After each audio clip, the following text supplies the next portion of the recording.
When Shadow Fighter crept onto the Amiga in 1994, you could be forgiven for missing it. There was no major hype, no gaudy poster campaigns, just a handful of floppies, a manual, and the quiet claim that this Italian-made brawler could give the big names a run for their money. On paper, it was madness. This was the age of Mortal Kombat 2 dominating arcades and living rooms, while Amiga owners were still trying to wash away the bad taste of Rise of the Robots. Yet somehow, this little outsider from the Naps team published by Gremlin ended up being one of the Amiga's finest fighting games. The setup is as gloriously overblown as you'd expect. A 17th century samurai named Kiyoya Mishima, cursed by his own lust for power, becomes the so-called Shadow Fighter, doomed to wander until somebody can finally put him down. Naturally, this means the world's most unlikely collection of warriors gathers to try their luck. A Tibetan monk, a leather-clad biker, a girl with tiger-striped hair who shrieks her own name in mid-battles, even a basketball player who dunks heads instead of balls. Each one has their characteristics, their own stage, and a bag of special moves that feel like they were plucked straight from the wildest arcade imaginations of the time. And the moves matter. Unlike certain games that expected you to master combinations resembling the Konami code just to throw a fireball, Shadow Fighter keeps things tight and intuitive. Joystick swirls and button taps translated naturally to what you saw on screen, which meant the emphasis was on timing and strategy rather than simply memorising finger twisters, long-range blasts, lightning kicks, transformations, weapons. Every fighter had their own toolkit, which made learning them feel rewarding rather than exhausting. For those who needed a gentler introduction, there was Training Mode, and in swept Pupazz, easily one of the strangest creations to grace the Amiga. Imagine a demonic wooden puppet grinning in the corner before producing chainsaws and flamethrowers from its body, and you're halfway there. Pupazz wasn't just a gimmick, he let you experiment with each character's arsenal at your own pace. It was absurd, yes, but also a stroke of brilliance. Oh, and of course Pupazz means puppet in Italian, considering Naps was an Italian studio of course.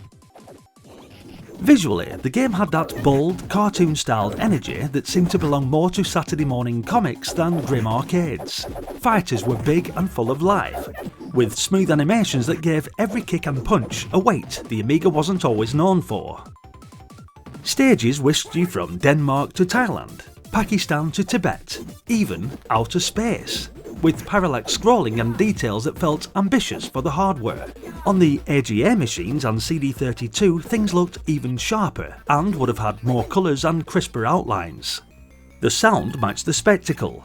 Menu screens thumped with breakbeat-tinged tunes, while fights rang out with shouts, cracks, and the occasional sizzling electrocution. What kept people playing though wasn't just the presentation, it was the balance. This was a game that respected your time. The single-player mode offered a tough but fair climb through the roster, culminating in the showdown with the Shadow Fighter himself. Learning your character's timing, spacing and tricks was enough to keep you locked in for hours, and the difficulty curve walked that perfect line between frustrating and addictive. Looking back, Shadow Fighter feels like the Amiga's quiet answer to the console-dominated fighting craze of the 90s. It didn't shout about itself, it didn't need to. It simply turned up with a deep roster, smooth mechanics, and enough personality to keep people coming back. Reviewers at the time weren't exaggerating when they suggested it outlasted the initial shine of some bigger names. Even compared to the much touted Amiga conversion of Mortal Kombat 2, there were plenty who argued that Shadow Fighter had the better staying power. Decades later, that's what makes it such a joy to revisit. It's not nostalgia doing the heavy lifting, it's the fact the game still plays well.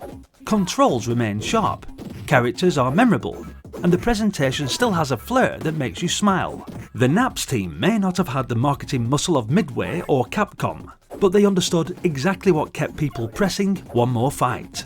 So yes, Shadow Fighter might have arrived without the noise, but for Amiga fans like us, it became a revelation. From Pupazz's menacing grin to that final battle against the cursed samurai. It proved that sometimes the best fighters don't swagger into the ring with hype and bravado, they quietly get on with the job and end up stealing the show. Get it fired up on your Commodore Amiga and give it a whirl. Big thumbs up.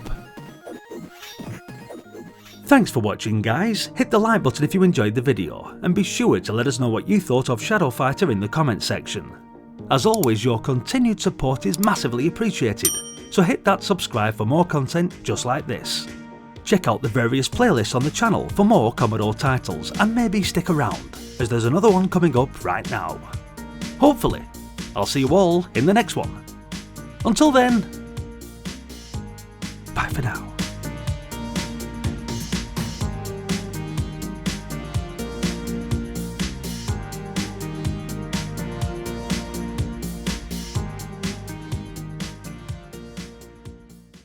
Thank you to the following Patreons for your continued support, and also those who joined the YouTube membership. You guys really are the lifeblood for the channel, and spur me on to continue making these nostalgic videos. Much love, and thank you once again. Stay retro.